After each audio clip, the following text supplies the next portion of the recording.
إن الحمد لله نحمده ونستعينه ونستغفره ونعوذ بالله من شرور أنفسنا ومن سيئات أعمالنا. من يهده الله فلا مضل له ومن يضلل فلا هادي له، وأشهد أن لا إله إلا الله وحده لا شريك له، وأشهد أن سيدنا وإمامنا وقائدنا محمدًا رسول الله صلى الله عليه وسلم، صلوات الله ربي وسلامه عليه. إن الله وملائكته يصلون على النبي يا أيها الذين آمنوا صلوا عليه وسلموا تسليما. اللهم صل على سيدنا محمد وعلى آل سيدنا محمد. أوصيكم أيها الناس بتقوى الله وطاعته وكثرة ذكره ومخافته، فإن التقوى شعار المؤمنين ودثار المتقين، ووصية الله تبارك وتعالى في وفيكم وفي الخلق أجمعين. يا أيها الذين آمنوا اتقوا الله حق تقاته ولا تموتن إلا وأنتم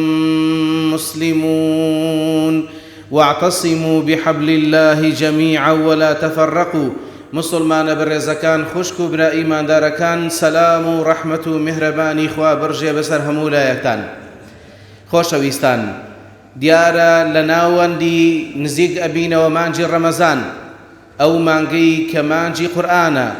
كاتك قرآنيش برنامه و حياتي جياني إنسان كان لليان خواوة وحي إلهية تاوكو إنسان كان ببي برنامه خوا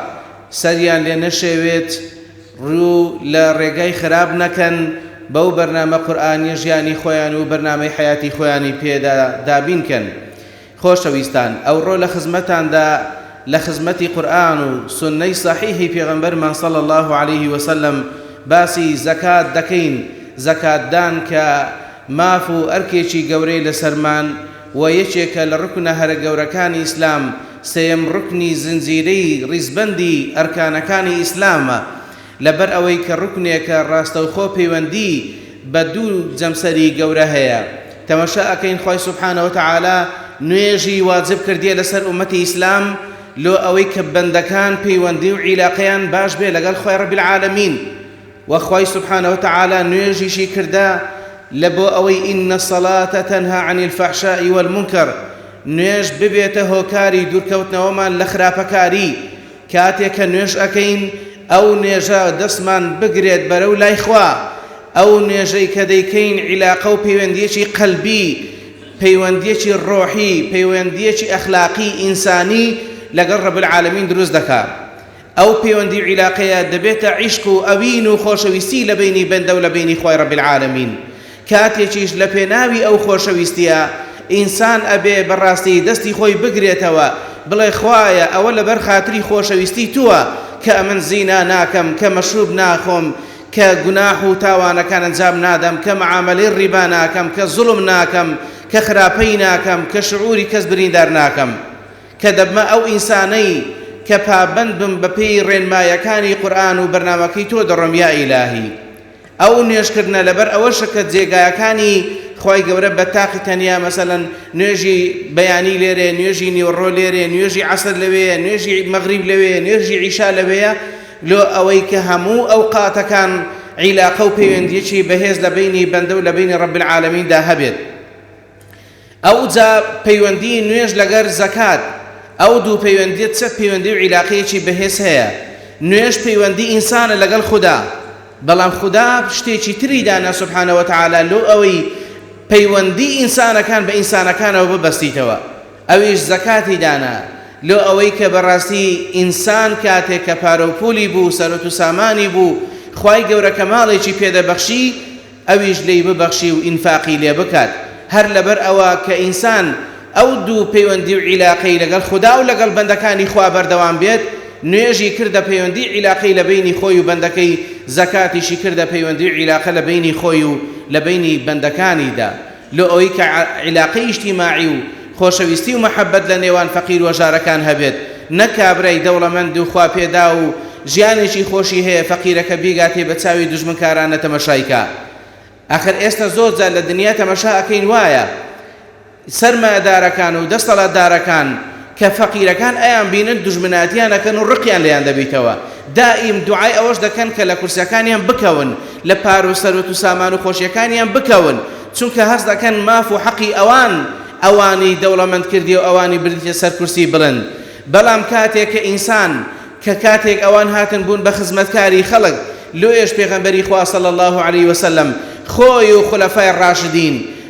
و خولەفای ڕاشدینی وا پەروەردە کرد فەرمووی سەید القەومی خادمهم ئەبێ گەورەی خەڵکی خزمەتکاری مستەضعەفین و خەڵکی خوارێ بێت بەڵام کە کاتێک خەڵک دیتی فەقیر و چەوساوەکان و مسکینەکان کە دیتیان ئەوان ئەچەوسەندرێنەوە برسی ئەکرێن بێ مەعاش و بێ موچە ئەکرێن ژیانیان ناخۆش ئەکرێ ئەوانیش لە خۆشترین ڕەفاهێتی ژیاندا دەژین حتما ڕقایەتێک دروست دەبی ئەو تەمەشاکە جیفانی خاڵیە نان نییە بیخوا یعنی تەسەورکەن بەڕاستی خاستن ئێستا ئێمە لە زروفێکی زۆر ناخۆش دەڕۆین ئەو خەڵکە بەڕاستی فترەی چەند مانگە ئەوە مەعاش و ڕاتبی وەرنەگرتیە کار و کاسبی تەعتیل بووە باج و غەرامات زۆر خرایتە سەر خەڵکی وای لێ هاتێ کابرا دوکانەکەی قەپات کە برێ کاکە ئەبێ شەو ڕۆژ ئیشکەم بخۆم و بە هەمووشتەوە بیدەم بە حکوومەت و پارەکەی بەشی خۆم و منداڵەکان و کرێیەکەم ناکە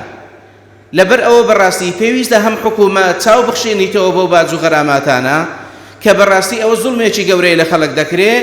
و هەم بەڕاستی دەوڵەمەند و خوا پێداوەکانیش ئەوانەی خوا ماڵی پێداینە ئەو مانگە مانجی ئەوەیە کە بەڕاستی ئاور لە فەقیر و ژارەکان بدرێتەوە بەڕاوردکەن تەسەورکەن لەو مەتیقانەی خۆمان لەو کوردستانی خۆمان خەڵک ئێستا چەندین کەس کارەبای مۆلیگەی لەسەر بڕایە لەبەر ئەوەی پارەی نییە بیدا یعنی خەڵکی واهەیە ئێستا تەنها بە نان و نیسکەکەی خۆی ئێواران ئیفتار دەکاتەوە واللهی تەسویریان ناردیە مامۆستا تەماشای کە خانەوادەیەک تەنها نیشتیان هەیە یەک خواردنیان نییە لە ماڵەکەی خۆیان هەیە نەخۆشە پارەی کری پارەی عیلاجەکانی خۆی نییە پێی بکڕی ئەخەر برایان ئەو ڕۆ ئەمە دەژین بەیانی قیامەتە ئەو ماڵ و سەرۆت و سامانەی کە لە دەستمانە ئەمانەتی خوایە هەر لەبەرەوە یەشێک لە عارفانی وەکو جونەیدی بەغدادی ئەفەرمێ ئیمامی غەزالیش کسێکی وای هەیە ڕەزا و ڕەحمەتی خوای لێ بێت دەفەرمێ کاتێک کە کەسێک لەبەر فەقیری هانا و شەکوای لە بۆ تو هینا گوتی فلان کورە ئەوە زۆر محتاجم لە بۆ پاروەنانێک لە بۆی کە جەمی خواردن لە بۆ منداڵەکانم دابینکەم دەفەرمێ ئەوە بزانە پێشتر شەکوای بردبووە لای ڕەب العالەمین داوای لە خوددا کردبوو خوددا ئەتۆی اختیار کرد فەرمووی بڕۆ لای فلان بەندەم ئەوم اختیار کردێ بڕۆ دڵت ناشتێنیتن هەر لەبەر ئەوە پێغەمبەری خوا صلی الله علیه وسلم لە ناو مانجی ڕەمەزان ئەجود الناس بووە لە هەموو کەس زیاتر ماڵی خۆی دەبەخشی جاری وا بووە لە دەستی نەبووە سەحابە فەرمون لە دەستی نەبووە گوتیتی بڕۆ لە فلان شوێن بەقەدەر پێویستیەکەی خۆت چت پێویستە بیجێڕەوە با لەسەر منی بنووسن بەڕاستی ئەو مانگەیە مانجی بەخشینە ئەو مانگەیە بتوانی خۆمان لە خوددا نزیکەینەوە لەبەر ئەوەی کە زەکات و بەخشین خوددا واجبی کردێ لەسەرمان سنەتێکی تەتەوعی نییە بڵێ دەی ئەڵڵە خێرێکە بۆ خۆم دەیکەم حتا لە دەوڵەتی ئیسلام حتا پێغەمبەری خوا خولەفای ڕاشدین کاتێککە حکومڕانیان کردیە ئەگەر ئەو پارۆ سەرەت و سامان و زەکاتانەی هەبووە کەسێک ئینکاری کرد بە جیهادیان لەگەڵ دەکرد شەڕیان لەگەڵ دەکرد چونکە ئەوە قوتی فەقیر و هەژارانە ئەبێ بدرێ بەو خەڵکە دەبێ میلەت ڕزگار کرێ لە برسیەتی خۆشەویستان لەبەر ئەوە خوای گەورە فەرمووی وأقيموا الصلاة وآتوا الزكاة وما تقدموا لأنفسكم من خير تجدوه عند الله إن الله بما تعملون بصير خوای گەورە واجبی کرد لەسەرمان کە نوێژ بکەین وأقيموا الصلاة ڕاستە خۆ تەمەشاکەن لە هەموو ئاەتەکانی قورئان خوای سبحانه وتعالى ڕبتی زەکاتی کردیە بەچی بەرنوێژ پەیوەندی خوددا پەیوەندی لەگەڵ ئینسانەکان وأقيموا الصلاة وآتوا الزكاة ئەو جا ئەفەرمێ لەو کار و بار و کردەوە جوان و باشانەی کە دەیکەن لە نوێژتان لە زەکات و بەخشین و دڵخۆشکردنی فەقیر و هەژارانتان چیتان هەیە دەستی خۆتان پێش بخەن پێشی بخەن لە بۆ قیامەتان چونکە ئەو ڕۆ دنیایە بەیانی کە قیامەتە هیچ شتێک لە دەست نایە ئەو جا خوای پەروەردگاریش ئاگاداری هەمومانە ئەزانێت چەند ماڵ و سەرۆت و سامانمان هەیە چەند خۆراک و جلوبەرگمان لە خۆ زیادە بیدەین بەو فەقیر و ژارانەی کە نیتیان کە ناتوانن بژێوی ژیانی خۆیان دابینکەن جا خۆشەویستان گوتمان ڕکنی سێهەمی ئیسلامە خوای پەروەردگار زۆر زۆر بە گەورەی لە قورئان باسی کردیە. لەبەرەوە ئەفەرمێ بەقەدر مسقالە زەڕەیەک هەر چاکەیە کە ئەیکەی لای خوا بزر نابی. فمن يعمل مثقال ذرة خيرا يرى ومن يعمل مثقال ذرة شرا يرى. بۆ یەکێک لە عارفان دەفەرمێ دیقەتم دا لە حیاتی سەحابە و تابعین، دەفەرمووی تەماشام کرد خوای گەورە بە چی مەرتەبەی ئەوانی بەرز کردیە. دەڵێن نە بە نوێژ و نە بە ڕۆژی و نە بەو عیبادەتانە ناتوانن مرتبە بەرزەکانی وەکو بگەن بە ئەولیای خوددا، بەڵام دەفەرمێ دیتم لە ڕێگای بەخشین، لە ڕێگای زەکاتدان، لە ڕێگای یارمەتیدانی فەقیر و ژاران خوای ڕەب العالەمین مرتبەی ئەو کەسە بەرز دەکاتەوە و دەیگەێنیتە ئەولیا و خۆشەویستانی خۆی. هەر لەو کوردستانەی خۆمان مامۆستایەکی بەڕێز باسیەکە فەرمێ وەڵڵاهی ساڵانێکی گرانی هات بەسەر ئەو میلەتە، وشکە ساڵی بوو، پیاوێکیش کە ئەهلی تەقوا بوو، پیاوێک کە زۆر زۆر خواناز بوو، دەوڵەمەند و سەرمایەدارێکی گەورە بوو لە گوندەکە و مەنتیقەکەی خۆی. کاتێککە بینی خزمەکان و کەسوکارەکەی خۆی برسین، خەڵکی گوندەکەی هەموو برسینە، نان نییە بیخۆن، ئەویش عەمبارەکانی پڕە لە گەنم، پڕە لە دانەوێڵەی باش. هەستا بیری کردەوە گوتی ئەمن ئەو دانەوێڵە و ئەو گەنمەم لە بۆ چی ئەگەر لۆ ڕۆژێکی تنگانی ئاوانە بی؟ لەبەرەوەی دەڵێ خزمەکان کۆ ببنەوە، ئیشم پێتانە، هەمویان کۆ دەکاتەوە، هەر کەس بەسەری عەدەدی عایلەکەی خۆی یەکسەر دەرێ کاکە وەرن ئەوەندە گەنمەی ببەن، ئەوەندە فەردە گەنمەی ببەن. ئەوانش دەرێن نەخەر قوربان خۆ ئەمە دەزانی وشکە ساڵیە نیتمان بدەینەوە، پارەشمان نییە پێت بدەین. دەڵێ عەلاقەتان نەبی، ئەوە فرۆشایە ئەو گەنمە، کەسێک ڕیتی لەگەڵ من، کەسێک لە منی کڕیە و پێشکەشین گۆی کردیە. تیان چێ ئەو دەوڵەمەندە؟ تی ڕەب العالەمین خوددا لە منی کڕیە، خوددا لە منی کڕی تا بەنگۆی ببەخشم، پاداشتەکەی منیش ئین ئەجریە ئیلا عەلی الله، پاداشتەکەی منیش لە ڕۆژی قیامەت خوای گەورە پاداشتی منیش ئەداتەوە. دەفەرمێ وەڵڵاهی ئەو ڕۆژی کە گەنمەکەم بەسەر تەواوی خەڵکی منتیقەکەی خۆم دابەش کرد، زۆر زۆر دڵخۆش بووم. جا بەڕاستی خۆشەویستان تەماشاکەن، نەتیجەی زوڵم، نەتیجەی پارە خواردنی خەڵک و تەعەداکردن لە خەڵک، برسیکردنی و دەستبردن لە بۆ قاقای میلەت و یعنی میلەت لە برسان بکوژی، پێشەوەی کە ئازارەکە بگەیتە میلەت، ئازارەکە دەگاتە خۆیان. هەر ئەبینین لە ناوچوونیان ئەو هەموو زاڵ مستەمکارانەی لە پێشچاوی خۆمان دیتمان بەشار و سەدام و قەزافی و هەموو ئەو حەشەراتە پیسانە کە خوا لە ناوی بردن، هەمووی نەتیجەی دوعای برسیەکان و منداڵە فەقیر و بێگوناحەکان بوون. ئاخر برسیکردن، ئاخر خوای پەروەردگار بە پێغەمبەر ئەفەرمێ صلی الله علیه وسلم ئافرەتێکی دیندار بە حیساب پشیلەیەک زیندانی دەکا لە ناو ژوورێک، خواردن و خواردنەوەی لێ دەگریتەوە، خوا دەیخاتە ناو جەهەنەم و عوقوبەی ئەدا. ئەی ئەو کەسەی کە میلەتێک برسی ئەکا، ئەی ئەو کەسەی میلەتێک بێ مەعاش و موچە ئەکا، ئەی ئەو کەسەی کە ئازاری میلەتێک ئەدا، هەزاران و ملیۆنان منداڵ برسی و تێنی ئەکاتن و خەڵک بێپارە ئەکا، خەڵک پەنا بباتە بەر فرۆشتنی ناموس و کەرامەتی خۆی. ئەبێت چ عوقوبەیەک لە بۆ ئەو زاڵم و دیکتاتۆرانە خوای پەروەردگار دای نابێت. ئینشاءڵڵا بە چاوی خۆمان ئەیبینین ئەوانەی کە زوڵم لە میلەت ئەکەن، چۆن دیتمان ئاواش دەیبینین ئینشاءڵڵا بە ئیزنی خوددا پشتی زاڵم و دیکتاتۆر و دیکتاتۆرەکان بشێنیتن. جا خوای پەروەردگار لەسەر حیسابی پشیلەیەک کە بەجواب دێت، چۆن لەسەر حیسابی ئینسانانێک خەڵکانێک کە بەڕاستی هەموو ئینسانن، هەموو پێویستیان بەوەیە کە لە ناو بەحری نەفت و ئەو هەموو داهاتە زۆرەی عراقین، زوڵمێکی ئاوا گەورە لەو میلەتە بکرێ، لەسەر حیسابی سیاسی و میزاجی چەند قیادەیەک و چەند کەسێک میلەت برسی بکرێ و میلەت بێمەعاش بکرێ، ئەوە تاوانێکە بەڕاستی. ئەگەر ئێستا ویژدانێکی زیندوو هەبایە، دادگایەکی دار عادیلانەیە وەکو ئیمامی عومەر هەبوایە، دەبوایە ئەوانە بدرێنە مەحکەمە بڵێن ئەوانە تاوانی گەورەیان ئەنجامدایە. چۆن ئێمە جارێک کە چیمیاباران کراین و ئەنفال کراین و میلەتمان گوندەکانمان وێران کران، ئێستا بەبێ موچەیی بە برسێتی ئەو کات سەدام بە تێری ئێمەی دەکوشت، ئەو کاتی کارەبامان هەبوو، ئەو کاتی نانمان هەبوو، ئەو کاتی ئاومان هەبوو، ئەو کاتی هەمووشمان هەبوو، ئەو جایان کوشتین. بەڵام ئێستا برسیشمانەکەن ئەو جایمان کوژن، بێدینمانەکەن ئەو جەدەمان کوژن، شەرەف و ناموس و کەرامەت و ئینسانیەتمان نامینێ ئەو جەدەمان کوژن لە برسان. ئەوە بەڕاستی گەورەترین تاوانە بەرامبەر ئینسانیەت بکرێ. لەبەر ئەوە خوای پەروەردگار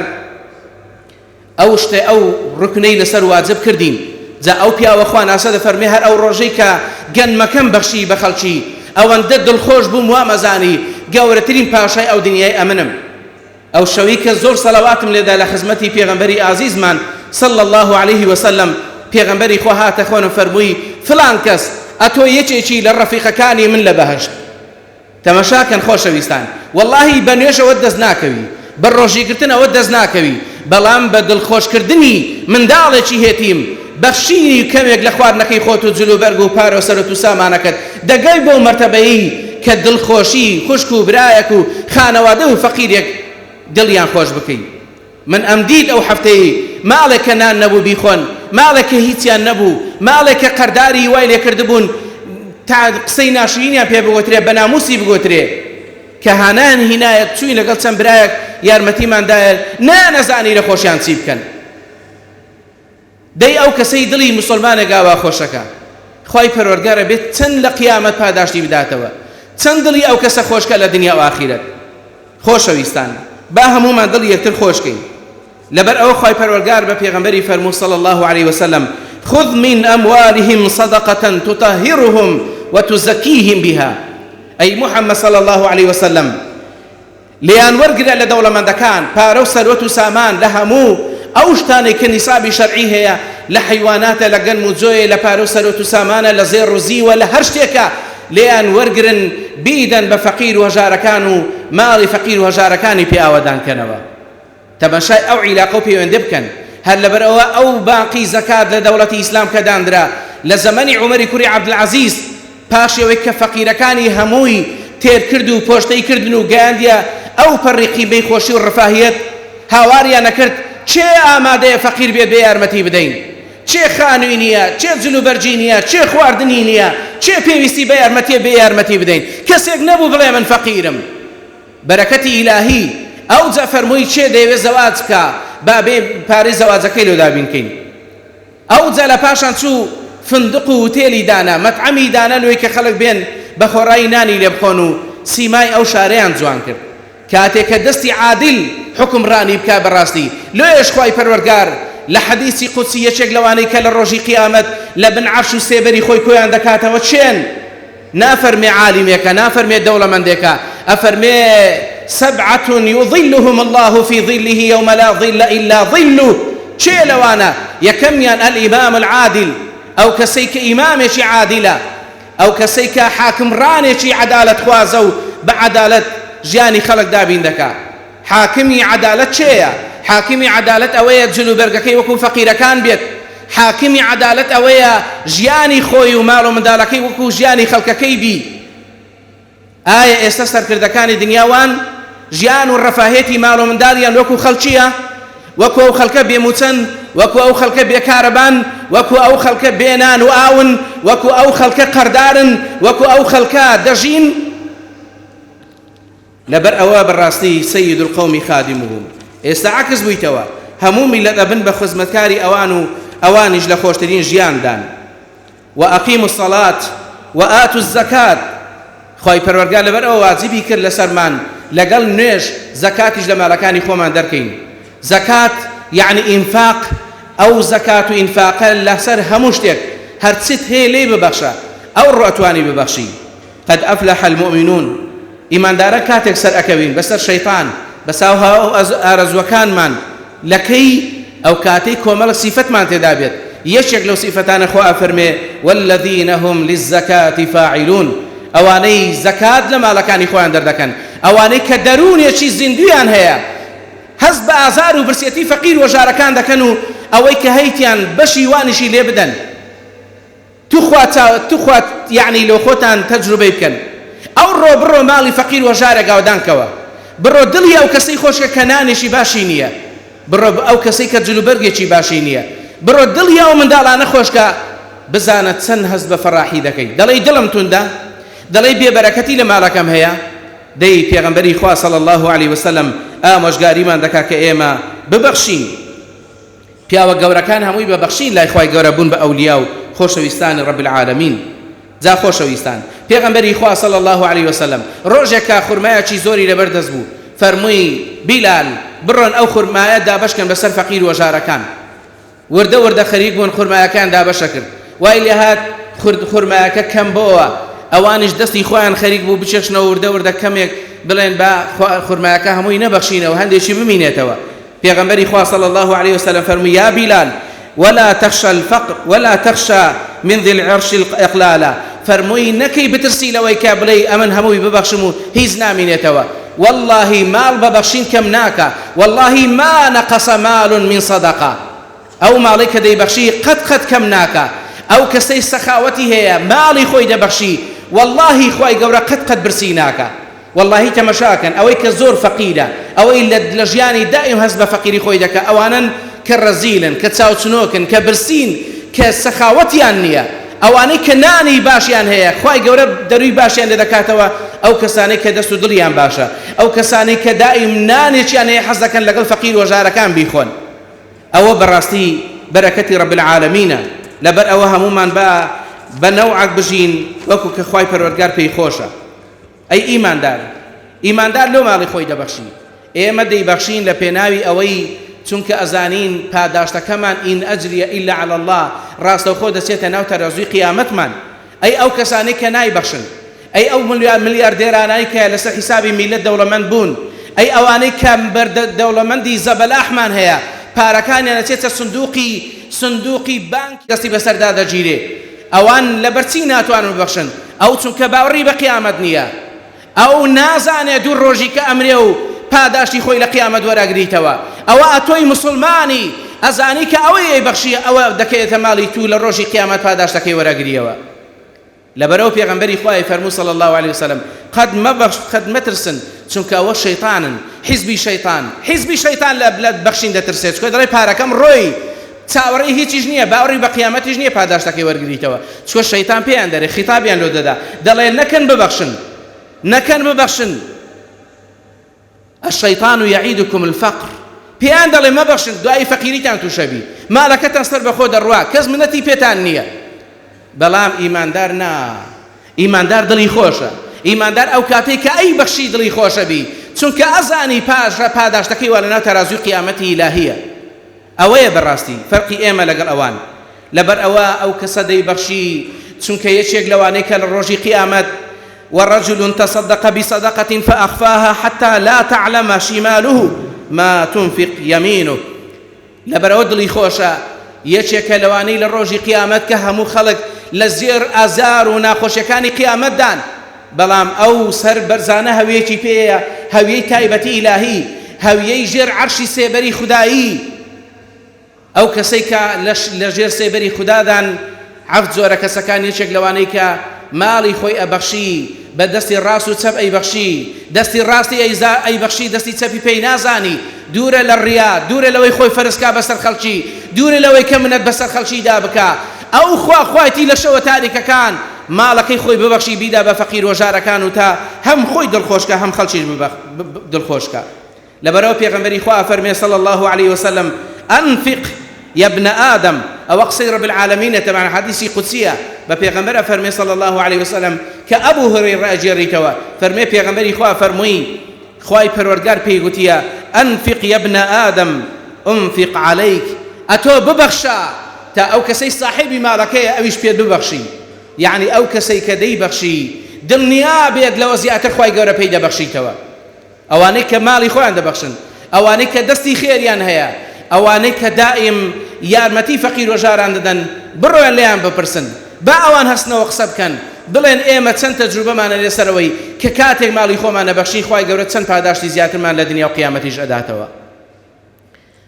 خەبەریان نارد گوتیان یا رسول الله صلى الله عليه وسلم مسلمانێک لەسەر مەرگدایە پێویستی بەوەیە کە بێی جەناب دوعای خێری لە بۆ بکەیت پێغەمبەری ئازیزمان صلى الله عليه وسلم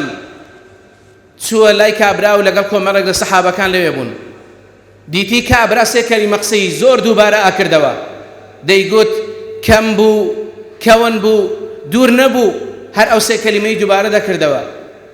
هەرچەند ئەوان لەوێ بوون کە تەلقینیان ئەکرد بە لا ئیلاهە ئیلا الله ئەو پیاوە هەر ئەو سێ کەلیمە قسەی دووبارە دەکردەوە پاشی فترەیەک و پێغەمبەری خوا هەندێک دوعای لەبۆ کرد کابرا وەفاتی کرد کە وەفاتی کرد کوڕەکەی وتی یا رسول الله ئەی پێغەمبەری خوا پێم بڵێ ئەو کەلیماتانە چەند ڕۆژ بابم هەردووبارەی دەکردەوە. نیشانەی چییە؟ باسی چییە کە بابم هەردەیگوت؟ کەم بوو، کەون بوو، دوور نەبوو. هەر ئەو سێ کەلیمەی دووبارە کردەوە. فەرمووی منیش کاتێک ئەو پرسیارم لە بۆ دروست بوو رب العالمین ئاگاداری کردمەوە فەرمووی ئەی محەممەد صلی الله عليه وسلم ئەو پیاوەی کە ئەیبینی ڕۆژگارێک کە دەیگوت کەم بوو، ڕۆژێک تووشی فەقیر و ژارێکە بیت، کابرا ئەبینی لە فەقیری دەڵێ کاکە هیچم نییە، ماڵ و منداڵەکەم وا لە برسان دەمری، خێرتان دەگاتە یارمەتی بدەن. ئەویش دەیبا دەڵێ وەرە کاکە دینارێکی پێدەدا، بەو دینارە دەسیتن تەورێک دەکڕی، دەرە فێری ئیشی دەکات، دەرێ بڕۆ داری ببڕە، بینە دارەکەی بفرۆشە و لە خۆت ئیش و ژیان و ماڵ و منداڵی خۆتی لەسەر بڕێ بکە. کابرا دەسی داری دەکڕی و داری دەبڕیتون و دەیفرۆشی و بژێوی خۆی و ماڵ و منداڵەکەی پێدابین دەکات. بەخلالی ئەو دینارەی کە بەخشی خانەوادەیەکی لە فەقیری نەجاتدا. کابرا کاتێکە لەسەر مەرگ بوو ئەفەرمێ کاتێکە ئەولیا و خۆشەویستانی رب العالمین نزیک ئەبنەوە لە مردن، خوای گەورە پێیان ئەفەرمێ إن الذين قالوا ربنا الله ثم استقاموا تتنزل عليهم الملائكة ألا تخافوا ولا تحزنوا وأبشروا بالجنة التي كنتم توعدون. لو كات فریشتەکان دێن مژدەی پێدەن، لەو کاتە دەفتەری ئەعمالی نیشانەدەن، پێیان نیشان داوتیان فلان کەس ئەها پاداشتی ئەو دینارەی کە داد بۆ فەقیری لە فەقیری نەجاتتدا بە هەزاران هەزاران حەسەناتن لە بۆ نووسرایە. کاتێک کە گوتی کەون بوو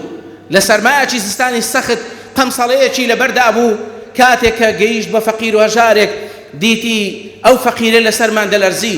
گوتی فلان تخوا خێرت دەگاتێ، شتێکم پێ بدەن لە سەرمان وا دەمرم. ئەویش قەمسەڵە کەونەکەی خۆی لەبەر کردەوە پێیدا ئەو کابرایە چەندین ساڵ بەو کەونە قەمسەڵەیە لە سەرمان خۆی خوتار کرد. تەماشای دەفتەری ئەعمالیان کرد، هەزاران هەزاران حەسەناتی لە بۆ نووسرایە لەسەر چی؟ لەسەر بەخشینی قەمسەڵەیەکی کەون. لەبەر ئەوە کابرا لەسەر مەرگ دەیگوت ئاخ کەون بوو، خۆزیان کەون نەبوایە. ئەوان تێی نەدەگەیشتن لە دەوروبەرەکەی، بەڵام ئەو خۆی چاک دەیزانی دەفتەری ئەعمالیان پێنیشاندا لەسەر کەونە قەمسەڵەیەک چ پاداشتێکی گەورەی لە ڕۆژی قیامەت لە بۆ نووسرایە. ئەو جارە کە گوتی دوور نەبوو، کابرا بەردەوام هاتو چۆی مزگەوتی دەکرد. ئەوە ئامۆژگاریەک بی لە بۆ ئەو برا و خوشکانەی کە لەو گەڕەکەی خۆمانن کە لەو دووروبەرن. تەماشاکەن ئێستا ڕەمەزانی شابینی کابرا هەر فێری نوێژی جەماعەت نەبوو، هەر نەهاتە مزگەوت، هەر نوێژی بەیانی ئەبینی مزگەوت وەکو ئەوەی نییە کە خوا پێی خۆش بی، وەکو ئەوەی نییە کە پێغەمبەر پێی خۆش بی صلی الله عليه وسلم. دەزانن ئەی پیاوەکان، دەزانن ئەوانەی کە ئێوە نایەنە نوێژی جەماعەت ئەگەر گەیشتن بە ئەهلی جەماعەتی مستەمری ئەهلی مزگەوت توخوا گەیشتنێ دەستیان ماچکەن، چونکە ئەگەر ئەوان نەبن هەمووتان گونەهبارن. ئەگەر ئەوان نەبن کە مزگەوت دەرگای نەکراوە، ئەوان نەهاتن نوێژی جەماعەتیان نەکرد، ئەتۆ لە ماڵەکەی خۆت پاڵت دایتەوە لە ژێر لێفەیەکی بەتانێکی گەرم، ئەو لە باتی دۆ پاداشتەکەی وەرەگری، ئەو گوناهەکەی تۆ لەسەر خۆی لەسەر تو لا دەباتن. کە ئەو دێتە مزگەوت خوا دەفەرمێتەوە و مادەم ئەو کۆمەڵ و جەماعەتە هاتن ئەوە گوناهی نوێژی جەماعەتەکە لەسەر هەمیان لاچوو. کەواتە بە چاوی بغزەوە تەماشای مەکە، بە چاوی ڕقەوە تەماشای ئەهلی مزگەوت مەکە. ئەگەر گەیشتی کەسێکی پیرەمێردێکی گەنجێکی خواناسی ئەهلی مزگەوت دەستی ماسکە کاتوونە نوێژی جەماعەت، بڵێ ئەتۆ پیاوتری لە من، ئەتۆ دیندارتری، ئەتۆ تەقوادارتری، ئەتۆی ئەو کەسەی کە بەڕاستی بووی بە سەبەبی ئەوەی کە من گونەهبار نەبم و خوا غەزەبم لێ نەگری. ئەمن کەسێکی تەمبەڵم، ئەمن کەسێکم کە جوابی بانجی خوا نادەمەوە. عەبدوڵای کوڕی مەکتوم دێ دەفەرمێ یا رەسوڵ الله صلی الله عليه وسلم ماڵم دوورە، چاوەکانیشم کۆرەیە، ئەوە لە بۆ ئەو برا و خوشکە نابیستانەیە. کابرایەکی عەبدوڵای کوڕی مەکتوم هات چاوی کۆرە بوو، گوتی یا رەسوڵ الله ئەرێ من چاوم نابینی، ماڵیشم دوورە، دەکەومە ساتمەی دەکەم و قۆرت و ڕێگاکەشی ناخۆشە. ئەرێ یا رەسوڵ الله ئیزن هەیە کە بانگرا نێمە نوێژی جەماعەت؟ پێغەمبەری خۆ یەکەم جار بێدەنگ بوو، یعنی وەکو یەکە عوزرێکە بی ئەو کەسە چاوی نابینی و دەکەویتە ناو قۆرت و ئازیەت و ئازاری تەریق و ڕێگایەکان، بێدەنگ بوو. دوایی پاشان کە ویستی بڕوا عەبدوڵڵا فەرمووی عەبدوڵڵا ئەتەسمەع النداء؟ ئەرێ برایەکەم عەبدوڵڵا ئەحمەد فڵان جێڕاگرەوە ڕەسوڵ الله لەگەر تویتی، لەگەر تۆشی نییە، چونکە ئەتۆ چاوت دەبینی، عەبدوڵڵا چاوی نەیدەدیت. پێی گوت ئەتەسمەع النداء؟ هل تسمع النداء لبان دبيتن؟ قلت بلى يا رسول الله، نعم يا رسول الله. فرمي فأجب ورمزقوتي مادم لا صلاة لجار المسجد إلا في المسجد. آخر لشيء إبراهيم مسلمان، آخر بتسي خود بمسلمان زاني، آخر ئەو ڕۆ دنیاتە بەیانی قیامەتە لەبەرچی تەمبەڵ و تەوەزە لە مارێ لێت پاردایتەوە دادەنیشی شەو لە دیار ئەنتەرنێت و سینیسیانە و نێرگە لە خانە و ئەو شوێنانە لەو مانجی ڕەمەزانەش ئەو کاتانەتان بەسەر دەبن ئەها ئینسان ئەگەر ئیمانی نەبوو ئینسان بەڕۆحەوە نەهاتە ناو عیبادەت ئینسان بەڕۆحەوە خوا پەرست نەبوو ئینسان ڕەمەزان پەرست بوو خوا پەرست نەبوو ئەبینی چ کارە ساتێکە ڕوادا لە وڵاتەی ما کابرا خێزانی خوشی خێزانی خەزوو غەزووری چێژ شوان و گاوانێک نا خۆ دیتان ئەسحابی شەهادەتی کرد ئەو شۆ خۆ دیتان کابرا گەورەترین مەرتەبەی شەهادەشی هەیە ئەبوایە ئەو دەرسی سەقافەت و ئینسانیەت و ئینسان دۆستیمان پێ ببەخشی بەڵام خۆ دیتان چ کارە ساتێک ڕوویدا ئەو شۆ خۆ دیتان لەو کوردستانەی خۆمان چ دەگوزەرێ لە دەستی ئەسحابی شەهادەکە خۆیان بە هەموو شت ناگۆڕنەوە خۆیان بە هەزاران پیاو ناگۆڕنەوە بەڵام چ کارێکیان لە دەست دەوەشێتەوە لەبەرەوە بابین بە دڵ ڕووکەینە خوا بابین بگەڕینەوە لای خوا تۆبە بکەین ئەگەر دەمانێت ژیانی دنیامان خۆش بی ئەگەر دەمانێت ژیانی ئاخرەتمان خۆش بی ئەگەر دەمانێت ئەو چەند ڕۆژێک کە لە دنیامان مایە بیکەینە زەخیرەی قیامەتمان وەرن پیاوی مردانە بن ڕوو لە خوا بکەن ئەو چەند ڕۆژەی مانجی ڕەمەزان وە هاوارەکات فریشتەکان هاوارەکەن یا باغی الخەیری ئەقبل ئەی ئەهلی ئیمان لە چی خۆشاردیتەوە وەرە جوابی خێرەکانی مانجی ڕەمەزان بدەوە وەرە نوێژی تەراویحەکانت بکە وەرە دانیشە لە کۆڕ و مەزلیسی زکر لە کوێی خۆشاردیتەوە لە کام مەزلیسی شەیطان خۆت حەشاردایە یا ڕەبی خوایە لە گوناهمان خۆش بی خوایە بە گوناهی خۆمان لەگەڵ نەکەی یا رب العالمین لەبەر خاتری اسمی عەزەمە لێ دەپارڕین و لە گوناه و تاوانەکانمان خۆش بی لە گوناهی داک و بابمان خۆش بی شیفای نەخۆشەکانمان بدە یا ئیلاهی یا ربی خوا ئەوەی نیەتی باشە لەسەر دین و ئەخلاق و ڕەوشت و خزمەتکردنی فەقیر و ژاران خوایە بەرەکەت بخەیە ناو ماڵ و منداڵی خوایە بەرەکەت بێخیە ڕزقی بەرەکەت بێخیە معاملات و تیجارەتی خوایە بارانی بە ڕەحمەتمان بەسەردا ببارێنی خوایە بەهۆی گوناهی مەساج و قومارخانە و بێدینی خۆمان لەگەڵ نەکەین ئاسمانیش بارانی لێگرتینەوە یا ئیلاهی داوا لە تۆ ئەکەین پەنا لە بۆ چیان ببین لە بۆ کام حکوومەت و کام دەسەڵاتدار برین بارانمان لە بۆ ببارێنە پەنا لە بۆ تێدەینی یا ئیلاهی هەموو شتێکە تەنها بەدەستی تۆیە خوایە بەرەکەتی ئەرزوو ئاسمانمان بەسەردا بڕژێنی خوایە بە گوناه و خراپەی ئێمە نەکەی یا ئیلاهی خوایە ڕەحم بە فەقیر و هەژارەکان و تەیر و حیواناتە بێگوناهەکان بکەی یا ئیلاهی خوایە لە گوناهی داک و بابمان خۆش بی شیفای نەخۆشەکانمان بدەی دەردی دەردارەکانمان تیمارکەی منداڵ ببەشی بۆ ئەنەی منداڵیان نییە زیندانیەکان بە ماڵ و منداڵیان شادکەی ماڵی فەقیر و ژارەکانمان ئەوەدانکەی طاعة عبادتي ملايقمان قبولكي ربنا آتنا في الدنيا حسنة وفي الآخرة حسنة وقنا عذاب النار